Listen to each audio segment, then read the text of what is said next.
ചേട്ടാ ഇവനൊരു ചായ കൊടുത്തേക്ക്. കഴിക്കാനെന്തെങ്കിലും വേണം. പിന്നെ ഒരു 5 പൊറോട്ട ഒരു ബീഫും പിന്നെ ഭംഗിക്ക് വേണ്ടി 2 താറാമുട്ട പുഴുങ്ങിയത്. തിന്നാനല്ല ഭംഗിക്ക.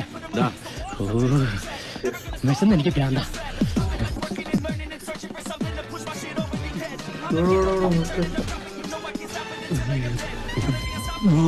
എന്താ വാടാ ഇത്? സിമന്റ് മിക്സ് ചെയ്യുന്ന മെഷീനോ? സെയിം ആയിട്ട് ഒന്നുകൂടി റിപ്പീറ്റ് ചെയ്തു. ഇതിലും ഭേദം 500 രൂപ കൊടുക്കുന്നതല്ലേ.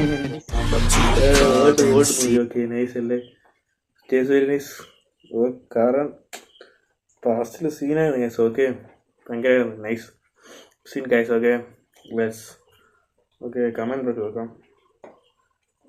വിഷയം എനിക്ക് പ്രാന്ത തിന്നതല്ല ഭംഗിക്ക്, അത് വിഷയമാണ് കേട്ടോ. സിമൻറ്റ് മിക്സിങ് ചെയ്യുന്നത് മിഷീനാണ്. ഇതെല്ലാം എങ്ങോട്ടാണ് വൈകി പോകുന്നത്. ഓക്കെ കമൻറ്റ് മൊത്തം നല്ല ഫയറാണ്. Okay next